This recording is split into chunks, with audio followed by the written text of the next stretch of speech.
Hey y'all, welcome into the Alabama Football Report. I am Lena Bond and I have a ton of recruiting rumors for you guys today. Plus, I'll be breaking down every single commit for the 2019 class. But first, we're going to take a look at some news straight from Tuscaloosa. And I talked about this one a little bit last week. So now Nick Saban with the whole SEC free agency thing, he's saying SEC transfers are not on him. So just recently he was at the SEC spring meetings in Destin, Florida, and the coach was asked why, with a push for more freedom for graduate transfers, he, quote, put up the same fight with former Alabama offensive lineman Brandon Kennedy, who chose to transfer this offseason, as he did with former UA defensive back Maurice Smith.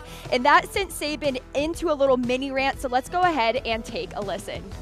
Hey, when you lost in the Maurice Smith transfer situation a couple of years ago, why could put up the same fight with Brandon Kennedy, especially when there seems to be more, the push for more freedom, particularly with graduate transfers and proposals? Well, then we should change the rule. I don't think it should be on me. I think we should change the rule. If we agree in the SEC at these meetings that we're going to have free agency in our league and everybody can go wherever they want to go when they graduate, and that's what's best for the game, then I think that's what we should do. Then Brandon Kennedy can go wherever he wants to go. But if we don't do that, why is it on me? Because we have a conference rule that says he can't do it. And he can do it, but he's supposed to sit out for a year. So why is it on me? It's not even my decision. It's a conference rule. I always give people releases. And he has a release to go wherever he wants to go, but the conference rule says he can't go in a conference. So why is that on me? The Maurice Smith thing wasn't on me either. Would you like just clarity on it's either the rule or it's not the rule? Is that the it seems like there's a rule. Let me ask you a question. If we make a rule that guys can transfer whenever they want to transfer, how are we supposed to get people to do what they should do? I'm not talking about as football players. I'm talking about as people. I'm talking about making good choices and decisions off the field. I'm talking about doing the right things academically. So if a guy's missing class and I say, you're not going to play in this game because you're missing class, which I've done on occasion, and then he just says, well, I'm transferring. Is that good? I don't know. I'm not saying it's good or bad. I'm asking you all a question. You don't ever seem to have to answer the questions like that. It would seem like in this case it's going to be Brooke Trout look. You know? It would seem like it'd be different in this case for graduates and undergraduates. The graduates can just go, and the undergraduates would still have to sit out. Would that be fine, or would that be different? I think that's a rule that's something that we should address as a league. I mean, and to be honest with you, if we allow that to happen in our league, I think it'll benefit some schools more than others, and I think we're one of the schools that it would benefit. But I'm not for it. All right, y'all, let's get into news item number 2, and this is one I'm super happy to report on. Tua, he is showing progress with his throwing hand, and we'll go ahead and play a video for you here. It was just one throw, so nothing to be obviously too hyped up over, but it is still good news nonetheless. So he showed off his recovery progress, while in California for the Steve Clarkson quarterback to retreat. Like I said, the video is just one throw, but it's more than Tua's done in any spring practice during this offseason, so it's a good sign that we are seeing him healthy and with no cast, no splint, no wrap on that hand. And while he was in Hawaii recently, he updated us on his injured hand, saying, quote, it's doing good. We got the opportunity to find a specialist down here in Honolulu, and we're doing rehab with him. So far, we're good. We're on track. I just can't wait to get the ball rolling. And once I start throwing again, I feel we should be just fine. So this brings me to a question for y'all. Who do you think will be named the starting quarterback this season? Not who you want to be named the starting quarterback, but what do you think Nick Saban's going to do? Do Do you think he's going to go ahead and give the reins off to Tua, or do you think he's going to let Jalen go ahead and take that starting quarterback position in 2018? So get a heart for Tua and a like for Jalen. And keeping on this quarterback theme, Alabama finally got a quarterback for the 2018 class. And if anybody ever predicted this, I'm calling you a liar, liar, pants on fire. So the kid I am talking about is Layne Hatcher. He's a 3-star quarterback, originally committed to Arkansas State, and then once he got that offer from Alabama, he was quick to flip to the Crimson Tide. Hatcher is a dual-threat quarterback out of Arkansas, measures 6'1" and 204 pounds, and was named a Gatorade Player of the Year for his state of Arkansas.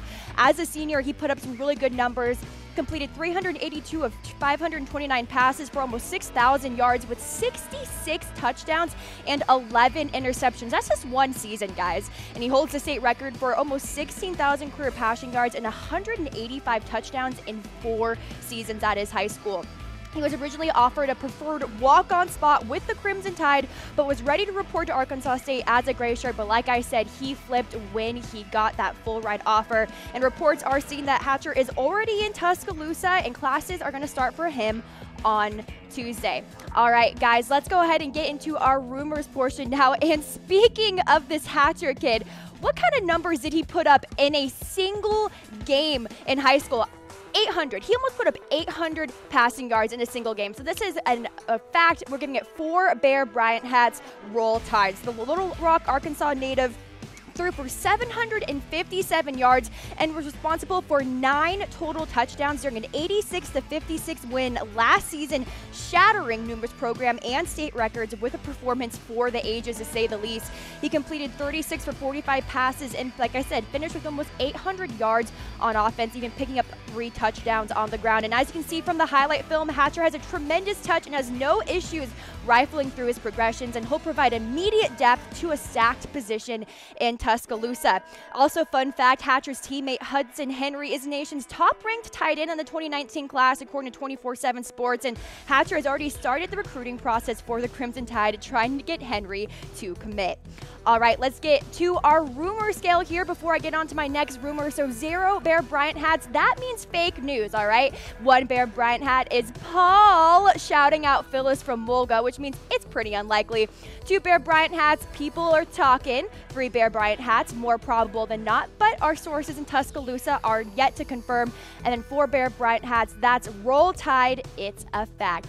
All right, let's get into our next rumor. Taulia, Tua's little brother, is he ready to battle Tua for that starting quarterback position once he gets to Tuscaloosa? Well, we're giving this one 2 Bear Bryant hats. People are talking. So even though his brother will have 2 years of collegiate experience on him when he's expected to sign and enroll with Alabama, Taulia will be coming in to compete with any and all players, including his brother Tua. And he said, it's not going to be easy for Tua, I can tell you that right now. But in an interview with AL.com, Tua said he has other plans for his brother in Tuscaloosa, stating, I'm going to try to make sure my brother redshirts so he doesn't have to give up a year of eligibility. Now, this fall, Tua will be in his 2nd year with Alabama, and he has a strong opportunity to become the starter, as we all know, as he heals from this hand injury. And as for his younger brother, he will lead the Warriors as a senior at his high school, and he threw for almost 4,000 yards, 36 touchdowns, and only 8 interceptions a junior season ago. All right, let's get into our 3rd rumor now. A 5-star offensive lineman. Did he name Alabama in his top 5 schools? You betcha. We're giving this one 4 Bear Bryant hats. Roll Tide. So the guy I'm talking about is 5-star offensive tackle Kenyon Green, and he announced his top 5 on Friday, and like I said, that included Bama. And when talked about why he included Bama on that top 5, he said, hey, it's a beautiful campus, that tradition of winning, bringing championships home, and they always produce great linemen every year.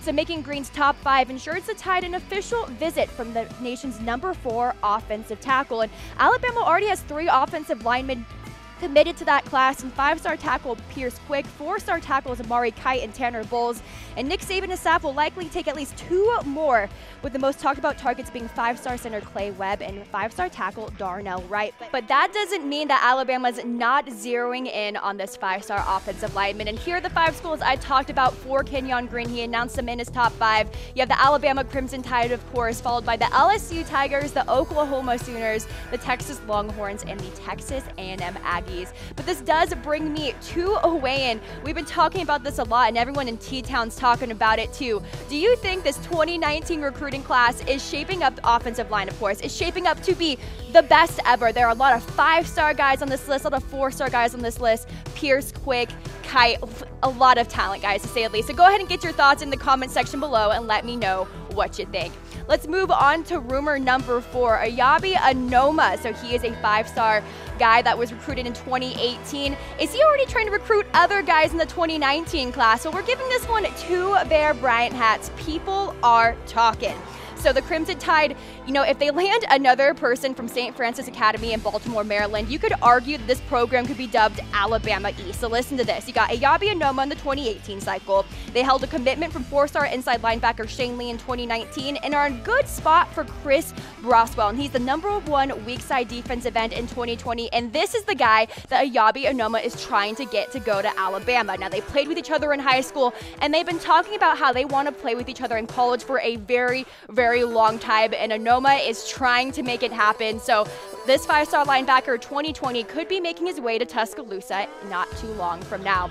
And speaking of 2020, is a 2020 running back really looking forward to his second visit in Tuscaloosa and has been really pushing for one, if you will. Well, I'm giving this one 3 Bear Bryant hats. It's pretty likely. So Alabama has a strong history, to say the least, of signing some of the top-ranked running backs in the country, with Najee Harris as the latest example. But the Crimson Tide is hoping to do just that in 2020 with Zachary Evans. So he's the #1 running back from Houston, Texas, and he cannot wait to get back out to Tuscaloosa this summer. And when asked why, the 5-star back looked back on his last conversation with Nick Saban during his trip to the Capstone, saying, Saban said that to me that they don't really offer 2020 kids, and if we give you an offer, you're special. And he said stuff like that, it really gets you going. Now, Evans said Alabama's history of turning out NFL-ready ball carriers is also something he is really looking at, and he plans to put out a top 5 when his junior season starts. Let's get into our last recruiting rumor of the day, and we're talking about Clay Webb. Is he going to make his 3rd visit out to Tuscaloosa here not too soon? Well, yeah, he is. We're giving this one 4 Bear Bryant hats. Roll Tide. So he says Webb is saying that he's not going to make a decision until the early signing period in December. But Alabama has long been trending on the 24/7 Sports Crystal Ball, where he predicts he will sign, and he has had a busy slate of a summer. He's going to Alabama. He's also be heading to Baton Rouge, where he'll be for a camp, and then he'll also be heading to Clemson June 12th and June 13th. So one big advantage that the Tide does have with Webb is that they have Pierce Quick already committed. So the Tide commit and Webb are very, very close, and Webb and offensive line coach Brent Key are very close as well. So